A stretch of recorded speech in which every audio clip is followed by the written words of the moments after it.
वन्देह श्रीगुरुश्रीयुतपदकमलं श्रीगुरुन् वैष्णवांश्च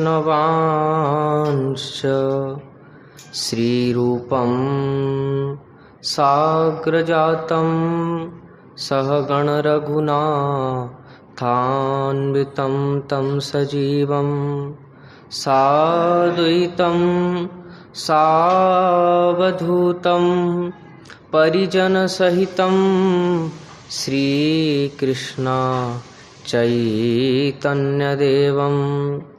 श्रीराधा कृष्णपादानो सहगणललिता श्रीविशाखान्वितांश्च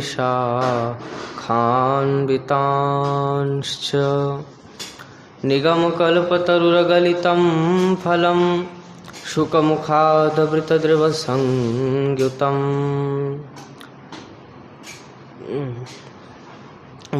भक्ति भगवंत गुरु चतुरनाम वपु एक, इनके पद वंदन किए नासहि बिघन अनेक। हरिजु आय विराजिए कथा सुनो इतिहास, तुम श्रोता भक्त माल के तुम पद रज हम दास। तुम संग और जो श्रोता श्री रस खान, तिनके सकल मनोरथ पूरबहु श्री भगवान। बार बार पद बंद हूँ श्री नाभा आभाएन, जिन्ह काल होगा भा वेद को भक्त माल रस देन। श्री प्रिया दास जी के पद कमल वंदो बारंबार, कीन्ही भक्ति रस बोधिनी टीका अति सुख सार। चार जुगन में भक्त ये तिनके पद की धूर, सर्वस सिर करी राखे हूँ मेरे जीवन मूल। भजनिताई गौर राधे श्याम, जप हरे कृष्णा हरे राम।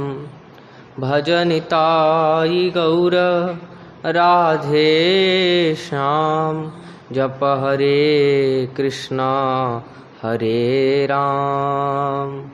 भजनिताई गौर राधे श्याम, जप हरे कृष्णा हरे राम। वाञ्छा कल्पतरुभ्यश्च कृपा सिन्धुभ्यैव च, पतितानां पावनेभ्यो श्री वैष्णवेभ्यो नमो नमः। जय रूप सनातन भट्ट रघुनाथ, श्रीजीव गोपाल भट्ट दास रघुनाथ। एछै गुसाइर करी चरना वंदन, जहाँ हईते विघ्न नाश अभीष्ट पुराण। श्री गुरु चरण कमलेभ्यो नमो नमः, संत चरण कमलेभ्यो नमो नमः। श्री गुरु प्रेमानंदे निताई गौर हरि बोल।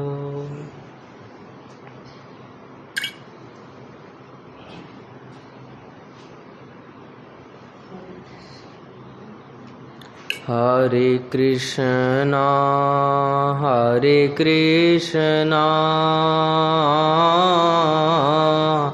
कृष्णा कृष्णा हरे हरे, हरे राम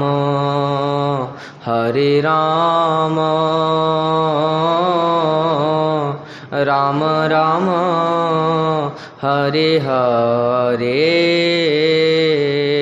हरे कृष्णा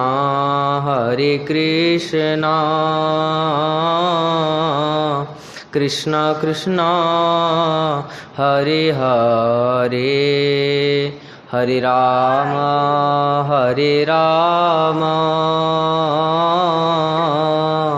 राम राम हरे हरे। जय जय श्यामा जय जय श्याम, जय जय श्री वृंदावन धाम। जय जय श्यामा जय जय श्याम, जय जय श्री वृंदावन धाम। हो जय जय श्यामा जय जय श्याम, जय जय श्री वृंदावन धाम। गौरी शंकर सीताराम, जय जय जगद्गुरु हनुमान। जय जय श्यामा जय जय श्याम, जय जय श्री वृंदावन धाम। जय जय श्री वृंदावन धाम।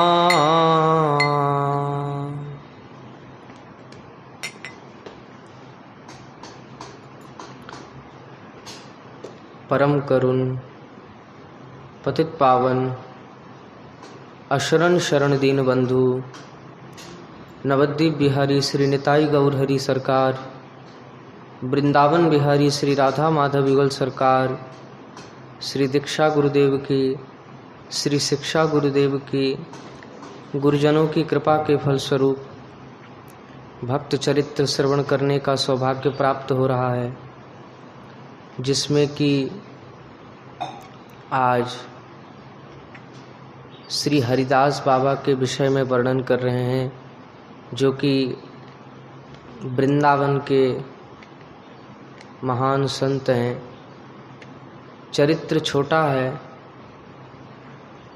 लेकिन बहुत ही समझने लायक चरित्र है। इसके बाद तो बड़े बड़े चरित्र आएंगे। श्री हरिदास बाबा जी वृंदावन में रहते। त्रिलोकी में जितने स्थान हैं सब त्रिलोकपति श्री भगवान के हैं। वे अपने आंशिक परमात्म स्वरूप से सर्वत्र विराजमान हैं, पर उन्हें ब्रजभूमि जितनी प्रिय है उतनी और कोई भूमि प्रिय नहीं है। वे स्वयं रूप से यहाँ सदा विराजमान हैं, पर उनके अन्य रूपों को भी याद यदि इसका लोभ हो जाए तो कोई आश्चर्य की बात नहीं। इसलिए यहाँ कह रहे हैं हरिदास बाबा के चरित्र में, एक बार आज से लगभग 100-150 बरस पूर्व इसका लोभ जागा श्रीधाम पुरी के श्री जगन्नाथ जी को। वे वृंदावन में मनोहर यमुना पुलिन पर वास करने का लोभ संवरण न कर सके, पर वृंदावन जाएं कैसे। सर्वसमर्थ होते हुए भी वे अपने श्री विग्रह रूप में अपने भक्तों के जैसे अधीन हैं, वैसे और किसी रूप में नहीं। भक्त ही उन्हें जहाँ चाहे ले जाए और जैसे चाहे रखे। प्रभु कहते हैं मैं भक्त के अधीन हूँ, भक्त के अधीन हूँ। तो कैसे अधीन है? बोले वो वाली लीला भई इस अर्चा अवतार में। यहाँ पूरी हुई। भक्त यदि सुलाएगा तो सोएंगे, भक्त जगाएगा तो जागेंगे, भक्त लाड़ करेगा तो लाड़ लड़ाएंगे, और यदि भक्त डांट लगाएगा तो डांट भी खाएंगे। तो ऐसे वैसे तो भक्त ही उन्हें जहाँ चाहे ले जाए और जैसे चाहे रखे। उनके प्रेम सेवा रस का आस्वादन करने के लिए ही तो अर्चा विग्रह रूप में उनका अवतार है।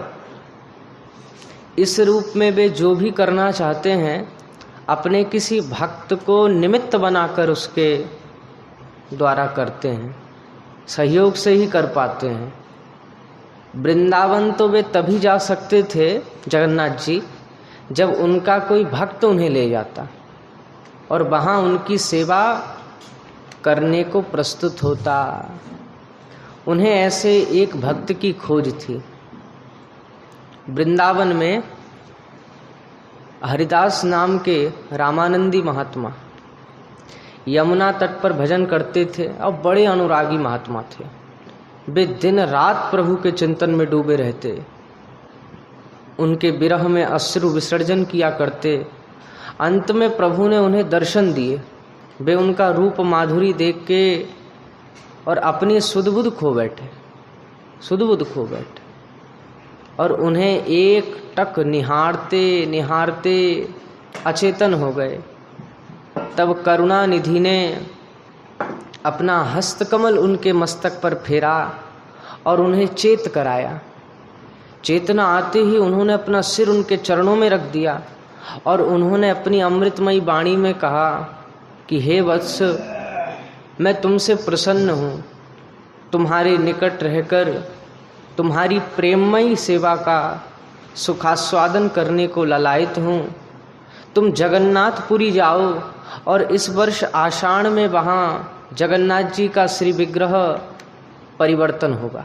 पुराना विग्रह तुम ले जाना और इसी स्थल पर उसे स्थापित करके उसकी सेवा करना। इतना कह करके और भगवान अंतर्ध्यान हो गए। महात्मा उनके अदर्शन से छटपट करने लगे, पर उनकी आज्ञा का स्मरण करके उन्होंने धैर्य धारण किया और वे अपने शिष्यों को साथ लेकर के कीर्तन करते हुए जगन्नाथपुरी की ओर चल पड़े। उस समय रेल की सुविधा तो थी नहीं, पैदल ही बिहार जंगलों से जैसे तैसे नदी नालों और पर्वतों को पार करते हुए जगन्नाथपुरी पहुँचे। जगन्नाथपुरी में महा महोत्सव था। माने 4 दिन बाद 36 बरस पीछे 2 आषाढ़ पर पड़ने पर जगन्नाथ जी का कलेवर बदले जाने का और उनके महाअभिषेक का योग था। लाखों यात्री दूर दूर से आए थे। आनंद और उल्लास का समुद्र उमड़ रहा था। हरिदास जी ने जगन्नाथ जी के पुजारियों के पास जाकर अपना अभिप्राय व्यक्त किया। उन्होंने कहा कि जगन्नाथ जी का पुराना कलेवर देने का हमें अधिकार नहीं है, आप राजा से मिलिए। वे राजा के पास गए। राजा ने उनका तेजोमय तो मुखमंडल देख के उन्हें साष्टांग दंडवत प्रणाम किया और आने का कारण भी पूछा।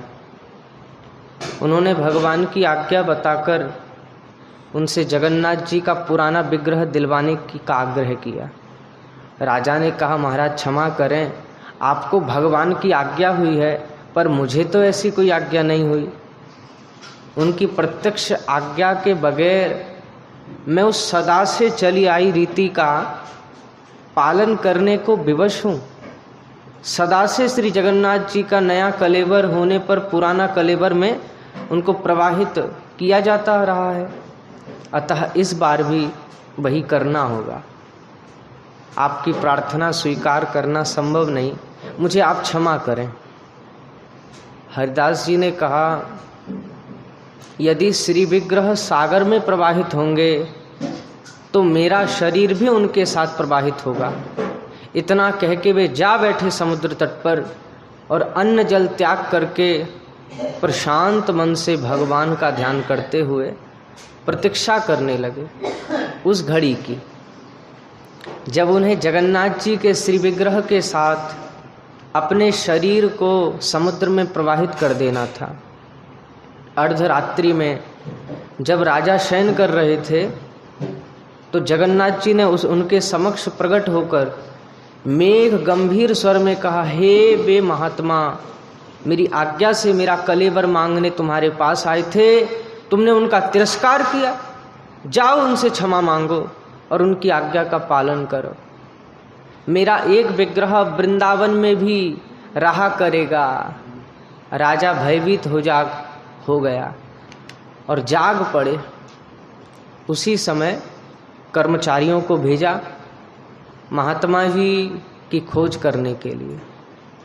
जब उनका पता चल गया, राजा स्वयं गए समुद्र तट पर और उनके चरणों में गिरकर उनसे क्षमा प्रार्थना करी और उनकी आज्ञा पालन करने का वचन दिया। अभिषेक के पश्चात राजा ने एक विशाल रथ में श्री जगन्नाथ जी, श्री बलदाऊ जी और श्री सुभद्रा जी को विराजमान करके धन धान्य और सेना के साथ उन्हें वृंदावन के लिए विदा किया। हरिदास जी और उनके शिष्य उनके साथ परमानंद पूर्वक कीर्तन करते हुए कई मास में वृंदावन पहुँचे। वृंदावन में यमुना तट पर, उसी स्थल पर जहाँ वे भजन करते थे, एक सुंदर मंदिर का निर्माण करके उन श्री विग्रहों को स्थापित किया। सोचिए, जो सदा से चली आई रीति थी और प्रभु का कलेवर भी बदला जाता है और फिर उन विग्रहों को, फिर उनकी जैसे वर्णन है, तो जब वो किए जाते हैं तो उनके तो कंठ में एक चीज़ होती है, उनको निकाल करके जब नए विग्रह निर्माण होते हैं तब उन जगन्नाथ में जगन्नाथ, बलदेव के बलदेव में और सुभद्रा जी के सुभद्रा जी के, तो ऐसे, और फिर उन पुराने विग्रहों को दबा दिया जाता है। लेकिन फिर भी इन हरिदास जी के मन में ये हुआ एवं आज्ञा हुई और फिर उन विग्रहों को लेके आए, पधराए और फिर सेवा करी। तो उनमें से क्या प्राण चले गए? नहीं, प्राण नहीं गए। इन सब लीलाओं में सब लीला हैं। आज भी वह मंदिर और श्री विग्रह उस स्थान की शोभा बढ़ा रहे हैं। उसके सामने यमुना जी बह रही हैं और नीचे पक्का घाट बना है जो जगन्नाथ घाट के नाम से पुकारा जाता है। भक्तगण वृंदावन में उस स्थान पर जगन्नाथ जी के दर्शन करके कृतार्थ होते हैं। जगन्नाथ जी की रथ यात्रा के दिन वहाँ दर्शकों की लाखों विशेष भीड़ होती है। तो इस प्रकार इन श्री हरिदास बाबा के विषय में श्रवण किए। कल पुनः अन्य भक्त का चरित्र श्रवण करेंगे। आरती में प्रवेश करें।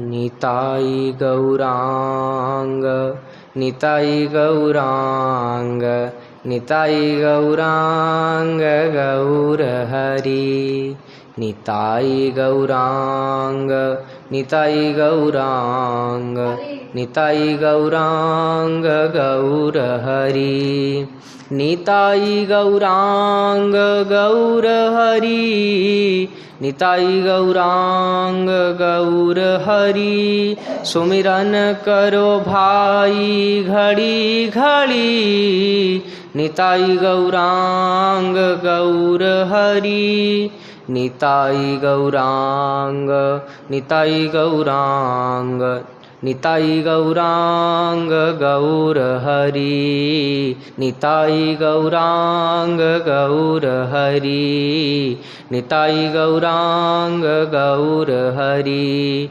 कारे ने गोरी देह धरी, निताई गौरांग गौर हरि, कारे ने गोरी देह धरी, निताई गौरांग गौर हरि।